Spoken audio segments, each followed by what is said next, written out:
Budget Kings and Queens? Welcome to my YouTube channel. My name is Budgets with Elma, and on my channel, we talk about everything that has to do with budgeting, financing, saving challenges, sinking funds, you name it, I do it on my channel to reach financial freedom for me and my family of 5. Okay, so today I will be talking to you how to do a budget, no matter your income. All right, no matter your budget, no matter if you're low income, whether you have a lot of income, it doesn't matter. This budget can be done by anyone, and it is simple and easy. I will be walking you through the steps on how to do it. Okay, and some people do their budget monthly, bi-weekly, or weekly, or whenever they get income from their job, right? Or whatever income that comes in. So for me, I have fixed income from my job, and me personally, I get paid the same amount. But if you do not get the same amount, right, what you would do, you would get the last 3 paycheck or pay stubs, or look in your bank statements and look at the last 3 times you were paid.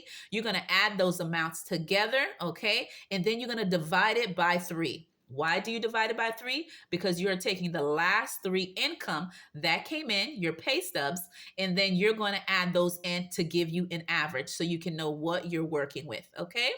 And that's how you would know, especially if you're a variable income, right? Your income changes from week to week, especially if you get paid different hours for different hours you work during the week, okay? But for me, I get paid the same amount that comes in, and it never changes for me. So number 1, we need to do the income. But let me go ahead and put paycheck number 1 for December 2023. Okay. Now, this budget that I am showing you is a mock budget. Okay. So I want to make sure that I cover all the areas. So I put a number that is easy to calculate so that everyone can see it right then and there and make it simple. Okay. So it's easy to calculate and easy for you to have an idea of how to do it. And this video is a video for budget beginners, right? So it's just the people who are just getting started and want to know how to really, do the budget and not be anything complicated. Very simple concept on how to do it. Okay. If you just need a refresher, we will walk through all the steps you need to in order to succeed in doing your budget. All right. So first thing, as I mentioned, you would need to know your income, what money you have coming in, whether that's your paycheck, whether that's your Social Security, or whether you're getting disability, whether you're getting alimony, whether you're getting child support, whatever income that is coming in that you get on a regular basis, that is your income, right? Your fixed income that comes in. Okay. So we're going to do a budget for $2,000. Okay, as the income that you are working with. Again, this is a mock budget just so I can walk you through the steps and the concept of doing a budget. Okay, so now you have an income of what? $2,000 to work with for your income. The next thing you want to know, what are those fixed expenses, those expenses that you have to take care of regardless of anything else? There's no not doing these. There's no let's take care of this later. These are the bills that you have to do regardless. There's no not taking care of it. Okay, it is key that you do. And so with Dave Ramsey, he's keyed on doing your 4 walls, which is your food, your utilities, your shelter, and transportation. So we're going to work with all those 4 walls within this budget. I'm going to show you how that works and what category it falls in. So for your fixed expenses, okay, these are bills that we must pay regardless. Okay, all right. And so some expenses that people have, okay, are mortgage, okay, or rent. All right. And we're going to put that they pay $800 in rent. Okay. We're going to put electric, because you need electric, right? To work your appliances, to have light, to cook, to do everything you need. Okay. And we're going to put the electric 150. You have car insurance. Okay. And that is for transportation. Some people do not have a physical vehicle. So you may take a Uber, you may take a Lyft, you may take train, right? You may take the bus, or you may carpool with people, but you may pay a actual percentage amount of getting a ride, whatever that may be, the expense that you would do for transportation. So for me, actually, I have an actual car. But again, this is a mock budget, but I just want to cover all of those things. So for car insurance, I'm going to put it for $100. Okay. The next expense I'm going to put is cell phone. Okay, your phone, because you need it to talk, is something you have to have, and you're going to put that for 125. Okay, and these are the fixed expenses that we're going to work on for now. Okay, again, each pay period you may have them divided half and half of all your expenses because they fall on different pay period dates, but these are the ones that come up. Okay. So for this one here, you're going to go ahead and add your fixed expenses.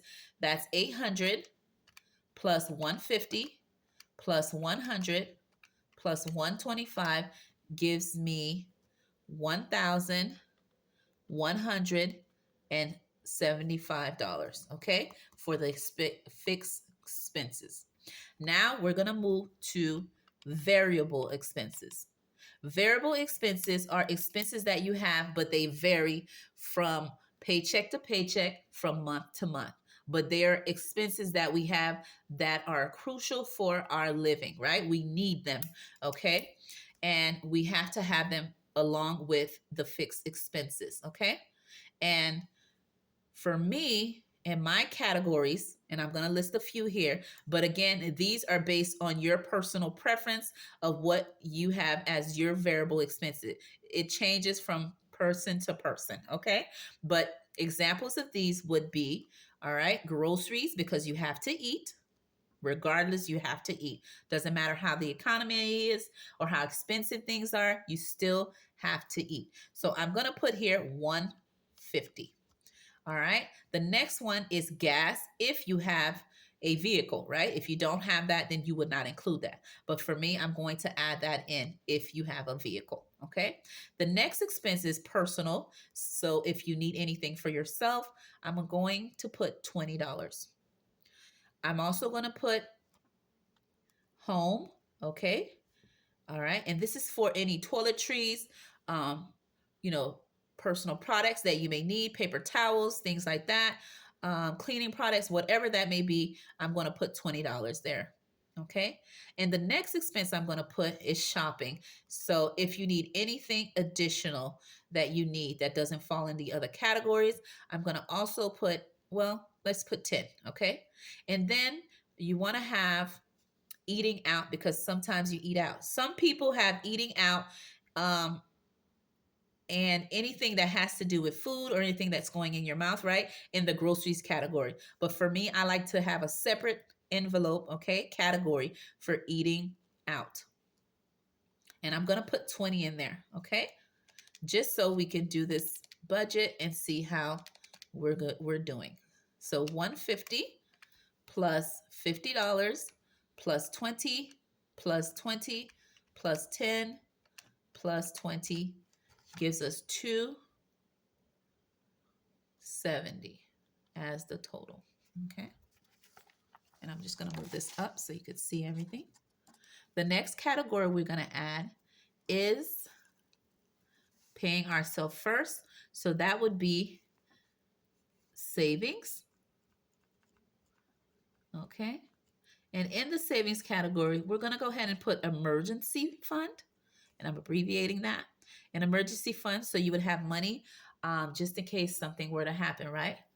So unexpected expenses. So as you know, Dave Ramsey recommends that you have $1,000 saved as a minimum. But again, it's based on your preference and how many people in your family and your living your expenses. You may change this amount, but he recommends at least having $1,000 saved for unexpected things, you know, any emergency that could happen, to have something to fall on. So to actually do the emergency fund, we're going to go ahead and put, let's do 25, okay, just for now. And then we're going to do for savings, whether that's for you, your kids, or any savings that you want to do, we're going to also put 25. Okay. And then we're going to have a buffer, and a buffer account is money that you put aside for unexpected things that may come up in your expenses that you didn't know would happen, or for what you have actually budgeted for your fixed expenses. If you're over than what you're actually budgeting, that you have a little cushion in your bill account to cover those expenses so your account is not at a negative. So you have a little something to fall on, okay? But this section here, we're gonna leave it blank and see how much we have left over in order to know what we will have to put in here. The next thing we're gonna do is if you have any debt, and I know with student loans creeping up on everyone, just about everybody has student loans, okay? So we're gonna put student loans and we're gonna put that payment for, let's say, 75. And I wish it was, but this is just an example.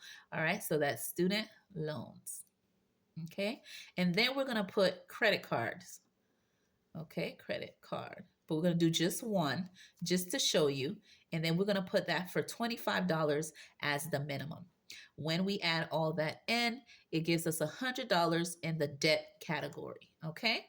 After adding everything in. So now let's see how much we have left to allocate into our budget, okay? So we started off with $2,000 is our income. We're gonna now minus $1,175 from our fixed expenses. That leaves us $825 left. Okay, so I'm gonna put it here just to let us know how much we're left working with. We then go into our variable expenses. And again, this varies from month to month, from paycheck to paycheck, but you determine how much you want to put in each of these categories. And these become your actual cash envelope, whether you do it digitally or whether you actually use a physical envelope. Okay. This is what you would be cash stuffing in order for you to spend within those pay periods. Okay. Until you get paid again, really making these stretch and lasting until you get paid again. That's why budgeting is important, so that you can put the correct amount. That way you can make it last until your next paycheck that's coming in. Okay. So now we have the $825. We're going to minus our variable expenses. Okay. Which equals 270 that we're minusing from our variable expenses. So that now leaves us with $555 remaining. I'm going to write that right here, and I hope everything is in frame. And I'm going to move this up slightly up so that we can see everything. So now that we have this amount left, we're now going to minus our debt. So our debt, our credit card payment is $75, and we're minusing our credit card payment of $25. That leaves us $455 remaining, okay, money to work with. All right, we're going to move over to our savings. So in our savings, we are going to minus $25 from our emergency fund. We're going to minus $25 that's going into savings. That leaves us $405 for our buffer. Okay, so our income, okay, is $2,000. And now we minused all our expenses that came in.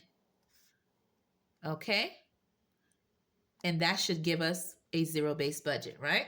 So let's see if that's correct. Okay, now let's finish out the budget to see if it can be zero-based budget. $2,000 of our income minus $1,175 of our fixed expenses gives us $825 remaining. We then minus our variable expenses, okay?